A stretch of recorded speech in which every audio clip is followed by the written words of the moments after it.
vous avez voyagé toute la nuit. Oui, justement. Je suis parti de l'Italie à 2 heures de l'après-midi. Oui. Puis je suis arrivé ici ce matin. Et maintenant, vous devez attendre jusqu'à ce que la visite médicale soit terminée. Justement, j'ai fini la visite médicale, j'attends sur le passeport. Je partirai à 12h51 d'ici. Alors, on ne vous donne votre passeport que quand le résultat de la visite médicale est connu. Oui, justement. C'est ça. Oui. Vous n'avez pas d'inquiétude? Non, rien. C'est ça. Je crois, non. On redoute que ces populations venant de régions pauvres apportent avec elles des maladies, notamment la tuberculose que l'on avait éradiquée en Suisse. Pour éviter toute contamination, on fait passer aux personnes migrantes une visite sanitaire à la frontière. Mes parents ont aussi vécu l'angoisse d'être repoussés lors de cette visite médicale qui, tout en préservant le pays d'éventuelles épidémies, triait les étrangers pour n'en garder que les plus aptes au travail.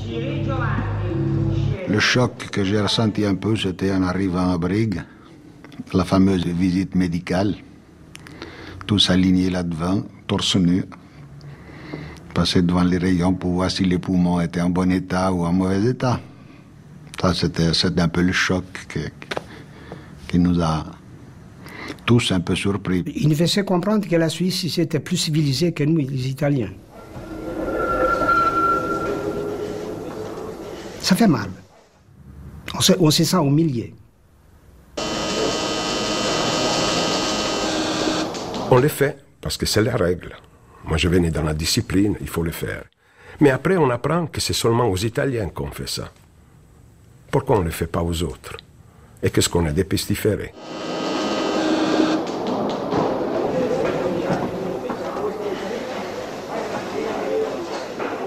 On avait aussi un peu d'argent dans la poche. Et ça, ils nous ont dit, il faut montrer aux douaniers que vous avez l'argent, donc vous pouvez passer quelques jours ici. Et on va vous faire un document conforme, vous pouvez passer 3 mois ici, mais au bout de 3 mois, si vous n'avez pas de travail, vous êtes obligé de partir.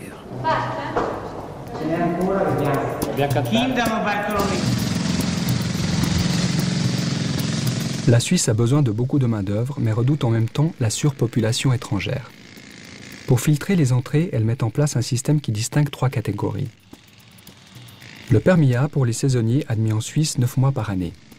Le permis B qui autorise un séjour annuel. Et le permis C qui autorise un établissement de longue durée. Le but de la réglementation est de maintenir le plus possible un caractère provisoire à la présence des personnes étrangères et de contrôler une main-d'œuvre bon marché de façon très flexible. Ainsi, les saisonniers ne peuvent rester que 9 mois en Suisse. Ils n'ont pas le droit de venir avec leur famille et sont obligés de retourner 3 mois par an dans leur pays d'origine.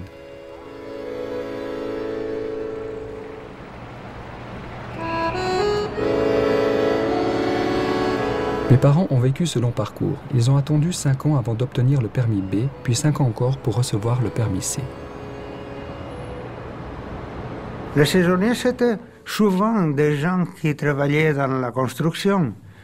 Et tandis que ceux qui avaient un permis à l'année, c'était la plupart des gens qui travaillaient dans les entreprises, des machines, entreprises textiles, entreprises comme ça. Et donc, et là, ils avaient besoin de nous. La preuve qu'on pouvait changer de travail d'un jour au lendemain. Ma femme, au bout de 15 jours, elle a trouvé un travail de couturière. Elle avait un diplôme d'ailleurs, mais un diplôme espagnol. Ici, je crois qu'il n'avait pas beaucoup de valeur. Et moi, j'ai commencé à travailler comme aide magasinier à une maison exportatrice de fruits et légumes, comme tout ça, en pleine ville. C'est déjà suffisant. On a eu au bout d'un mois peut-être déjà le permis de travail, donc on était déjà sûr qu'on pouvait rester ici.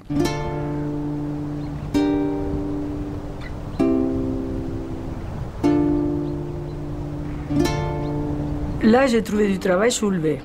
Alors c'était un travail pour moi pénible, mais très intéressant, parce que j'ai découvert une usine, une ambiance totalement différente que je ne connaissais pas.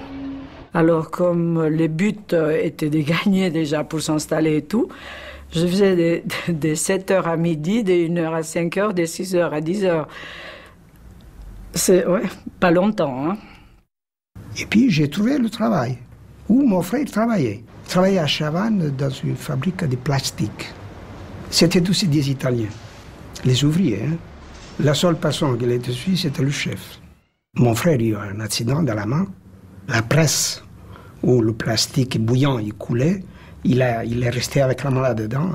Le jour après, malheureusement, c'était le deuxième choc de ma vie ici en Suisse. Il est venu avec un sourire sournois en disant, rigolant, « Ah, votre frère, il voulait avoir l'AI ici. » Là, je m'excuse, mais j'ai réagi très mal. J'ai pris ce que j'avais à côté, je voulais le donner sous la tête. Parce que des choses pareilles, on ne les dit pas.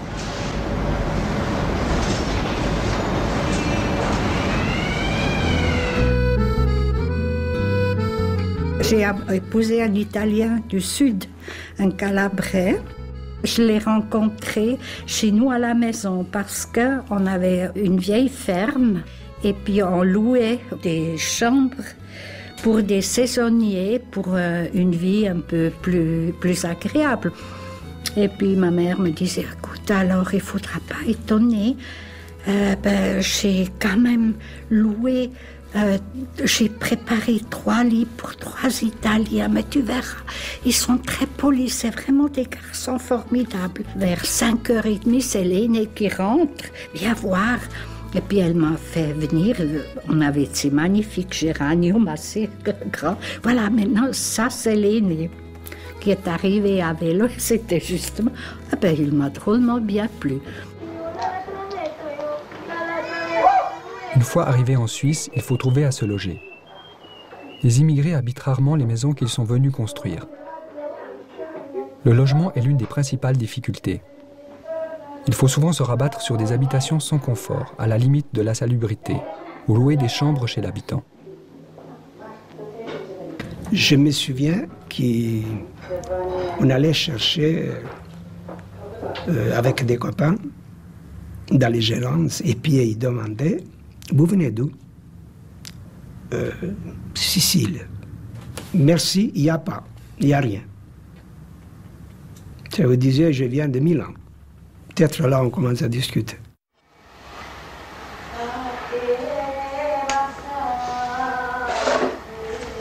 Cette famille où mon frère habitait, il nous a mis... mon frère,